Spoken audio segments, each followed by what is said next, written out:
নমস্কার বন্ধুরা, দীপার রান্নাঘরে তোমাদেরকে আরও একবার স্বাগত। তো এখন তো প্রচণ্ড গরম, তো চলো এই প্রচণ্ড গরমে তরমুজ দিয়ে একটা ডেজার্ট রেসিপি তৈরি করে ফেলি। তো তার জন্য প্রথমেই আমাদের লাগছে সাবু। তো দেখো এখানে আমি কড়াইতে জল দিয়ে দিয়েছি আর দিয়ে দিলাম সাবু। তো আজকে সাবুটা কিন্তু আমি জাল করার পরে ছেঁকে নেব না, জল সহই সাবুটা আজকে ব্যবহার করব। সেই জন্য যতটুকু জল আমাদের প্রয়োজন ঠিক ততটুকু জলই এখানে আমি ব্যবহার করেছি। আর সাবুটা দেখো এই পর্যায়ে কিন্তু আমাদের হয়ে গেছে। এখন সাবুটাকে আমি নামিয়ে ফ্যানের হাওয়াতে খুব ভালো করে ঠান্ডা করে নেব।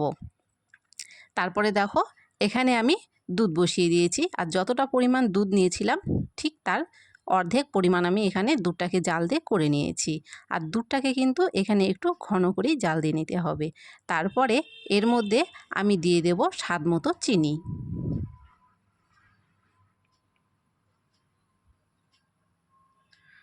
তো এখানে স্বাদ মতো চিনি দিয়ে দেওয়ার পরে আরও কিছুক্ষণ নেড়ে চেড়ে দুধটাকে খুব ভালো করে ফুটিয়ে নেব।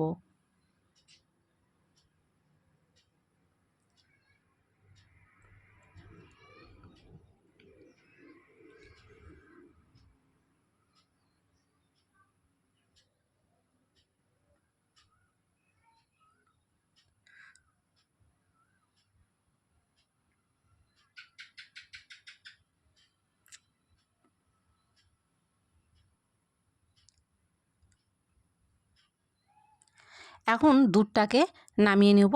আর দুধটাকে কিন্তু অবশ্যই চেষ্টা করবে ফ্রিজে দিয়ে ঠান্ডা করে নিতে। তারপরে দেখো এখানে আমি ছোট ছোট টুকরো করে তরমুজ কেটে নিয়েছি। আর তরমুজের যে বিচিগুলো হয় সেই বিচিগুলো আমি সব বের করে নিয়েছি। এখানে কিন্তু একটা বিচিও দেখা যাচ্ছে না। এভাবেই তরমুজগুলোকে ছোট ছোট করে কেটে নিতে হবে। তারপরে এইদিকে দেখো দুধ আর সাবু আমি খুব ভালো করে ঠান্ডা করে নিয়েছি। তারপরে দুধের মধ্যে সবটুকু সাবু এখানে আমি মিশিয়ে দিলাম।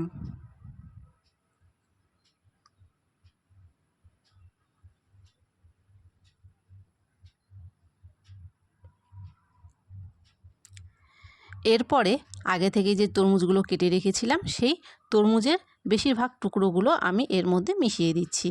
তারপরে দেখো এইভাবে ভালো করে হাতা দিয়ে নেড়ে চেড়ে নিলেই কিন্তু আজকে রেডি হয়ে গেল ঠান্ডা ঠান্ডা তরমুজের একটা ডেজার্ট রেসিপি।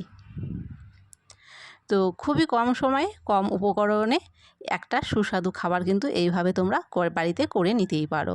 আর এই গরমে এইভাবে করে তোমরা যদি ফ্রিজে রেখে খেতে পারো তাহলে সেটা কিন্তু খুবই তৃপ্তিদায়ক হবে।